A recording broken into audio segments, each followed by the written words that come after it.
Moikka! Nyt olisi unien tulkinta videosarjan osa 3, matkat ja kulkuneuvot. Eli matkat unessa tarkoittaa sitä niin kuin elämän matkaa ja semmoista tietynlaista etappia tai suuntaa, mihin olisi hyvä mennä tai mihin olisi menossa. Ja se, miten se matka sujuu, kertoo siitä, että miten elämässä etenee tietyn asian suhteen, että onko se niin kuin hidasta tai pysähtyykö se, mennäänkö liian lujaa eteenpäin ja mitä muita elementtejä siihen matkaan liittyy. Ja jos matka jollain tavalla siinä unessa hidastuu tai keskeytyy, niin on sitten taas, että onko se niin kuin itsestä riippuvainen asia, eli ei vaan saa lähdettyä, niin sitten se voi olla niin kuin aikaansaamattomuutta ja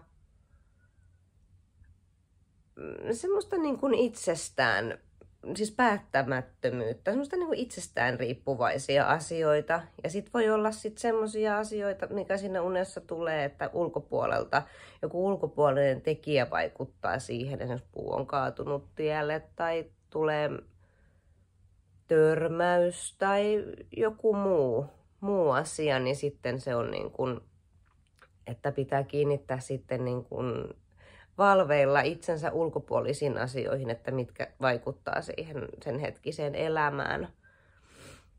Ja tietenkin matkaunissa tarkoittaa, tai siis kannattaa kiinnittää huomiota, että ketä siinä matkakumppaneina on, niin on sillä hetkellä semmoisia ihmisiä, jotka vaikuttaa siihen elämään joko hyvässä tai pahassa.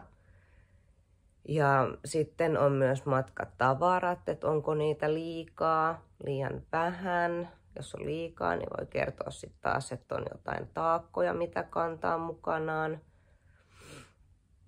Liian vähän voisi tarkoittaa sitten taas sitä, että on niin kuin jotenkin liian hepposin eväin mukana, että tarvitaan niin kuin jotain vielä, että pystyy jatkamaan tasapainoisesti eteenpäin. Ja elementit on tosi tärkeitä matkaunissa, että missä elementissä mennään. Että jos on maa, niin se kertoo maallisista asioista. Jos on ilma, esimerkiksi just lentokoneet, helikopterit, kaikki tämmöiset liitäjät, niin ne kertoo sitten taas, että operoidaan niin kuin ajatuksien tasolla. Ja sitten taas vedessä kulkevat kulkuneuvot on sitten taas, että on niin kuin tunnepitoisista asioista kyse ja tunteisiin kannattaa kiinnittää silloin huomiota, että estääkö ne jollain tavalla tai onko joku tunne, mikä pitää kohdata. Ja sitten tietenkin niin kun ylämäet ja alamäet, että onko joku niin kun haaste sillä hetkellä menossa vai ollaanko kohdattu se haaste jo ja rullataan sitten alamäkeen. Niin ja sitten mä mainitsin sen, että jos menee niin kuin liian nopeasti, että tuntuu, että siinä unessa mennään niin kuin nopeasti ja hallitsemattomasti eteenpäin, niin sitten se elämä ei ole niin kuin, ei pysty kontrolloimaan sitä elämää, että sitten vaan niin kuin mennään tuhat lasissa ja ehkä se tarkoittaa silloin sit sitä, että tarvitsisi keskittyä niin kuin hetkeen ja nauttia siitä matkasta ja vähän hidastaa tahtia.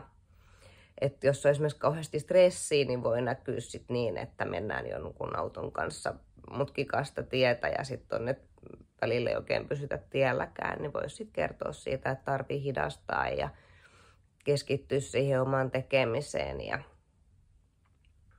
näin.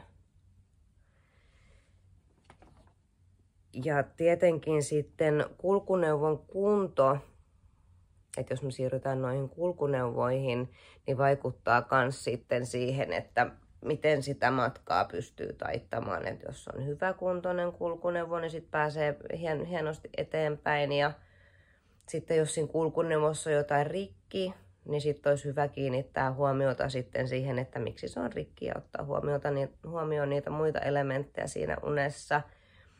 Ja joskus se kulkuneuvo itsessään, samalla tavalla kuin talokin, niin voi kertoa siitä, niin kuin, mikä niin kun itsellä fyysisellä tasolla voi olla semmoinen niin kun asia, mikä vaikuttaa siihen etenemiseen. Tässä ei nyt mitään semmoista tarkkaa, että tämä tarkoittaa tätä ja tätä, mutta se, että esimerkiksi moottori voisi tarkoittaa sydäntä ja renkaat voisi tarkoittaa sitten taas semmoista niin kuin maadottumista tai niin kuin hetkeen keskittymistä ja niin kuin elämän perusasioihin keskittymistä. Näin niin kuin yleisesti, mutta tietty sitten taas riippuen kaikista unen muista elementeistä, että mikä osaa rikki, niin sit pystyy vähän niin kuin hahmottaa, että mitä se sitten tarkoittaa siinä unessa muuten. Ja matkaseura tosiaan niin kuin kertoo sitten siitä, niin kuin mainitsinkin, että kuka siihen elämään niin kuin kuuluu. Että jos on, no esimerkiksi jos on niin kuin yksipaikkainen ajoneuvo, niin sitten tarkoittaa sitä, että se matka on niin kuin itsenäinen ja osaa tehdä itsenäisiä päätöksiä ja muutenkin niin kuin semmoinen vähän oman elämänsä herra, mutta se voi tietty jossain tapauksissa joissain unissa kertoa siitä yksinäisyydestä, että riippuu ihan sitten taas siitä unen tunnelmasta, että miten se tulkitaan. Ja sitten taas tämmöiset niin kuin yksityisajoneuvot on sitten kaksipaikkainen tai sitten auto, missä on 5 tai enemmän paikkoja, ja jos sä oot niin kuin kuskina, niin silloin sä niin kuin johdat sitä elämää, ja ne muut ihmiset kulkee siinä sun rinnalla. Ja sitten taas, että jos sä et itse ohjaa sitä ajoneuvoa, niin sitten joku muu ihminen saattaa silloin hallita sun elämää, ja sä et niinkään itse pysty päättämään asioista. Sekin riippuu vähän siitä unen tunnelmasta, että miten se sitten tulkitaan. Ja julkiset kulkuneuvot on sitten taas, että kulkee vähän niin kuin massan mukana ja vähän niin kuin virran mukana, että on ne päätökset silloin sitten välttämättä ja oman elämän suunta semmoinen omanlainen. Vai meneekö sitten niin, että massa menee tonne ja minä menen siinä sitten mukana ja sitten tietty julkisissa kulkuneuvoissa, niin kuin junat ja linja-autot, niin esimerkiksi niin ne kertoo sitten taas siitä, että se kuski saattaa jopa olla tuntematon. Että seuraako jotain niin kuin semmoista tuntematonta asiaa tai henkilöä tai ideologiaa, mikä sitten milloinkin, niin se voi kertoa sitten siitä, että välttämättä niin kuin ei ole niin kuin omanlaisista asioista kyse. Voi olla, että on sitäkin. Voihan olla semmoinen julkinen kulkuneuvo-uni, missä sä olet tyytyväisenä niiden ihmisten kanssa keskustelet siellä, niin silloin on menossa sitten niin kuin itsenäisesti sitten muiden ihmisten mukana ja on tyytyväinen siihen elämäänsä. Ei sekään huono asia missään nimessä ole. Ja matkaunissa on myös se, että kun on niin kun lähtö ja sitten on se matka ja se saapuminen. Se saapuminen ei tietenkään tarkoita millään tavalla elämän loppua, vaan se, että on joku tietty päämäärä, mitä kohti menossa, niin se on sitten taas se saapumispaikka. Ja sitten jos niin kun tuntuu, että lähtö estyy jollain tavalla tai se on hirveän hankalaa, niin sekin voi kertoa semmoisesta niin kuin tietyllä tavalla päättämättömyydestä, jos siinä unessa ne on niin kuin itsestään riippuvaisista syistä. Niin kuin se on jotenkin tahmeaa, niin sit se voisi kertoa siitä, että tarvitsisi vähän niin kuin ryhdistäytyä ja tehdä niin kuin niitä päätöksiä, mihin asioihin se sit liittyykin, niin kuin semmoisella vähän kovemmalla kädellä.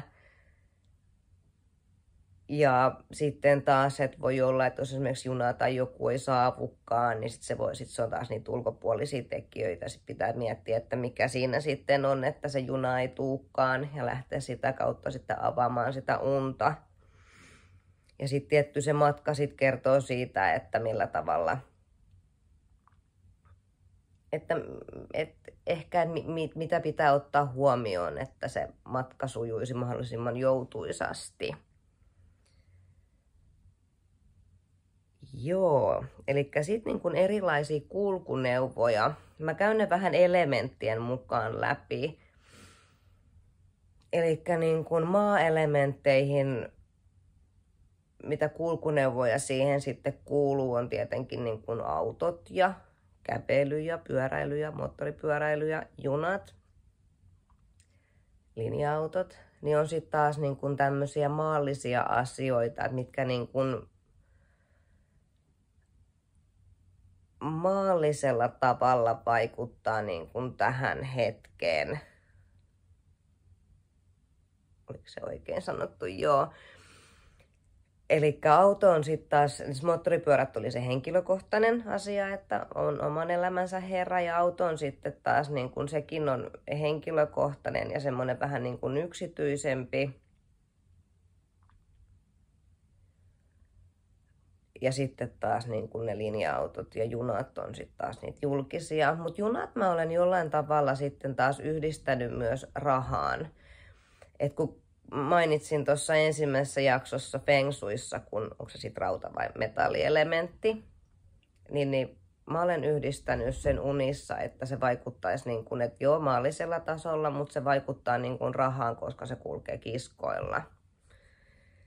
Ja sitten kun se on vielä julkinen ja siellä on paljon ihmisiä, että mitä kaikki elementtejä siihen niin kuin rahalliseen runsauteen niin kuin liittyy, että onko siinä jotain sit esteenä tai näin. Mutta niin kuin, en ole missään unikirjasta tai mistään niin kuin unien tulkintaoppaista, että mä olen niin kuin itse jollain tavalla sen yhdistänyt niin kuin rahaan, eikä se Feng Shuissakaan mun mielestä se kyseinen elementti, niin se ei mun mielestä ole rahaan liittyvää. Voin olla väärässäkin.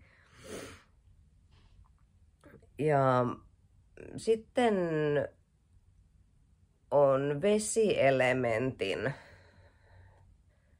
Vesielementin kulkuneuvot on tietenkin kaikki laivat ja veneet ja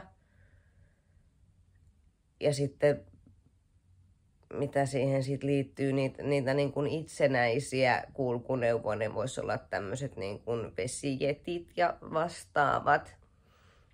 Ja silloin kun ollaan vesielementin kanssa tekemisissä, niin silloin ollaan tunteen tasolla, käydään asiaa eteenpäin ja sitä matkaa eteenpäin.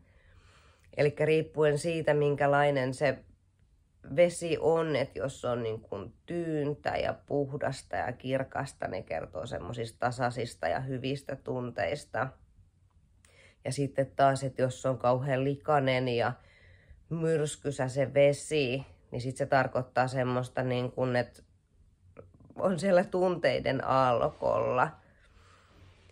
Ja on jotain tunteita, mitä pitäisi kohdata ja ottaa huomioon.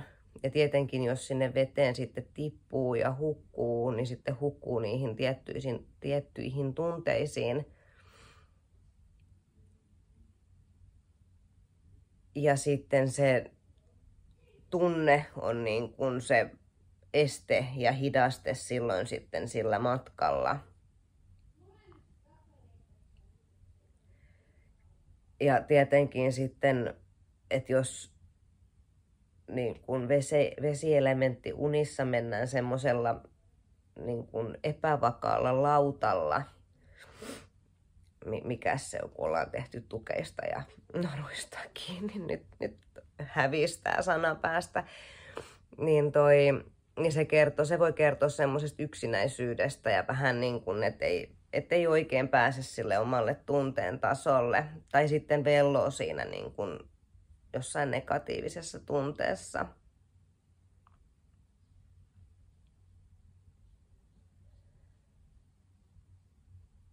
Joo.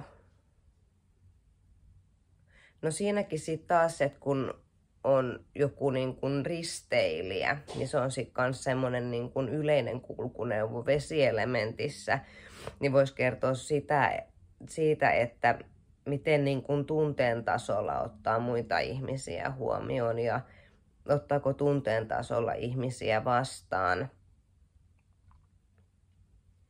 Ja tietenkin aina parempi, että jos on itse sen laivan kapteeni, niin silloinhan niiden kaikkien tunteiden kanssa on tietyllä tavalla sinut, tai ainakin niin kuin, vaikka jos sinut, niin ymmärtää niitä omia tunteitaan ja pystyy sitten siellä myrskyssäkin menemään. Että vaikka se laiva niin kuin uppoisikin siinä unessa, niin sitten kuitenkin on niin kuin itse ohjannut sen laivan siihen. Ja sitten se on niin kuin niitä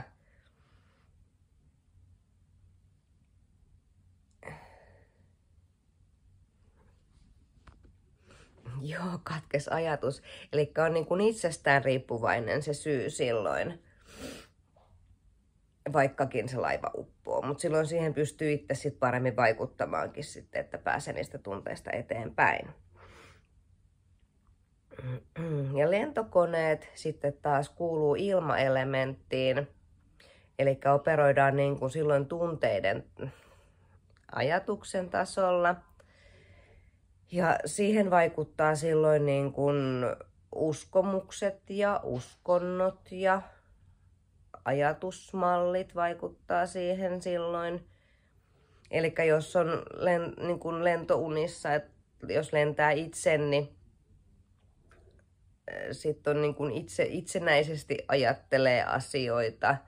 Ja sitten taas, että jos on lentokoneessa, mikä on sitten taas se julkinen, niin riippuen muista elementeistä, että kulkeeko sitten vähän niin kuin muiden kanssa taas samoilla ajatuksilla.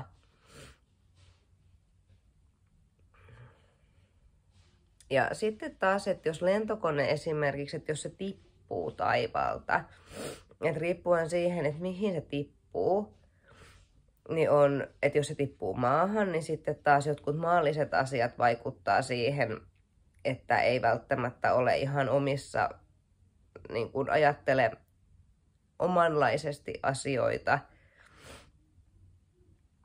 Että joku uskonto esimerkiksi vaikuttaa. Ja sitten taas, että jos se tippuu veteen se lentokone, niin sitten jotkut tunneasiat vaikuttaa siihen, että ei välttämättä ajatukset ole selkeät. Joo.